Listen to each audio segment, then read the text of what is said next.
बहुजन से जुड़े हर खबर पाने के लिए दलित आवाज नंबर 1 चैनल को सब्सक्राइब करें। नमस्कार साथियों, मैं अमर कुमार माझी। आज मैं कोई कहानी सुना नहीं रहा हूं। आज मैं आपसे सच्चाई की बात कर रहा हूं। आज मैं उस योजना की बात कर रहा हूं जो गरीब के पेट से जुड़ी है, मजदूर की रोटी से जुड़ी है, दलित पिछड़े आदिवासी की जिंदगी से जुड़ी है। 20 साल बाद सरकार ने मनरेगा का नाम बदल दिया है। अब मनरेगा नहीं बोले जाएंगे, अब कहा जाएगा विकसित भारत गारंटी फॉर रोजगार एंड आजीविका मिशन ग्रामीण।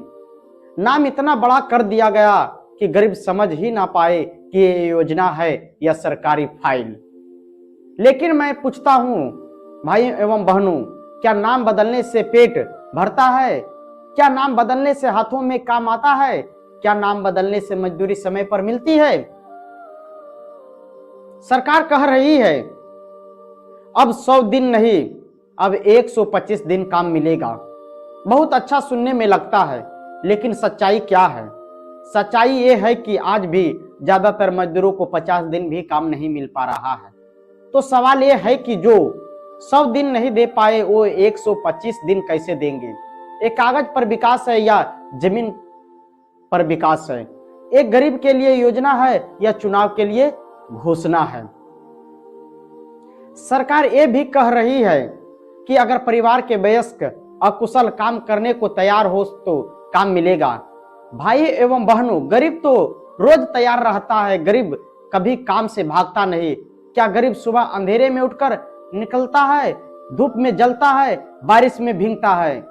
सवाल गरीब की तैयारी का नहीं है, सवाल सरकार की नीयत का है। काम कौन देगा, कब देगा, कितना देगा और पैसा कब देगा, ये कोई नहीं बता रहा। अभी एक और नई बात जोड़ा दी गई है कि कोई बुआई और कटाई के समय मनरेगा का काम रोक जा सकता है ताकि खेतों में मजदूरों की कमी ना हो। मैं पूछता हूं, अगर खेत में भी काम नहीं मिला और मनरेगा में भी काम बंद हो गया तो दलित पिछड़ा आदिवासी मजदूर जाएगा कहां? उसका बच्चा क्या खाएगा? उसका घर कैसे चलेगा? ये फैसला दिल्ली में बैठकर लेना आसान है, लेकिन गांव में इसका असर बहुत भारी पड़ता है। अब खर्च की बात कर लेते हैं। पहले केंद्र सरकार की बड़ी जिम्मेदारी थी, अब कहा जा रहा है कि बड़े राज्यों में 60-40 का खर्चा होगा, यानी राज्य भी ज्यादा पैसा लगाए। यहां तक कि सरकार की सहयोगी पार्टियां भी कह रही है कि बोझ बढ़ रहा है। तो सवाल यह है कि गरीब क्या किसी एक राज्य की समस्या है या पूरे देश की जिम्मेदारी है? अगर योजना राष्ट्रीय है तो जिम्मेदारी भी राष्ट्रीय होना चाहिए। अब एक और बड़ा सवाल, महात्मा गांधी का नाम क्यों हटाया गया? मनरेगा सिर्फ योजना नहीं थी, एक गरीब की इज्जत की गारंटी थी। गांधी जी का नाम इसलिए था क्योंकि काम मांगना कोई एहसान नहीं बल्कि अधिकार था। आज नाम हटाया जा रहा है, पहचान बदली जा रही है, सोच बदल जा रही है। क्या गरीब के अधिकार को धीरे धीरे खत्म किया जा रहा है? सरकार कहती है कि मनरेगा में फर्जीवाड़ा हुआ, मशीनों का दुरुपयोग हुआ। मैं पूछता हूं, फर्जीवाड़ा मजदूर ने किया या सिस्टम ने किया? अगर चोरी हुई तो चोर को पकड़ो, गरीब की थाली को क्यों खाली कर रहे हो? योजना में कमी थी तो सुधार करते, नाम बदलकर जिम्मेदारी से भागना समाधान नहीं है। दोस्तों, मनरेगा ने करोड़ों गरीबों को सहारा दिया। कोविड के समय में जब पूरा देश बंद था तब यही योजना थी जिसे गांव को जिंदा रखा। आज उसी योजना को नया कलेवर दिया जा रहा है, बड़े शब्द दिए जा रहे हैं, लेकिन जमीन पर भरोसा टूटता नजर आ रहा है।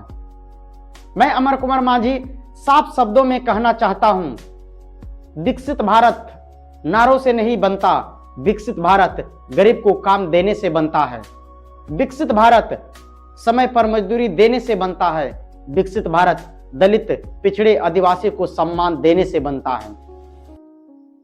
हम नाम बदलने के खिलाफ में नहीं है, हम विकास के खिलाफ नहीं है, लेकिन हम सिर्फ नाम नहीं काम देखना चाहते हैं। हम घोषणा नहीं गारंटी चाहते हैं। हम भाषण नहीं, रोजगार चाहते हैं। और अंत में मैं सरकार से इतना ही कहूंगा, अगर सच में विकसित भारत बनाना है तो पहले गांव को मजबूत करो, गरीब को कमजोर मत बनाओ, योजना मत बदलो, भरोसा भी मजबूत करो, क्योंकि बहुजन अब सिर्फ सुनने वाला नहीं रहा, बहुजन अब सवाल पूछता है, और जब तक सवाल उठते हैं तो बदलाव जरूर आता है। जय भीम, जय संविधान, जय भारत।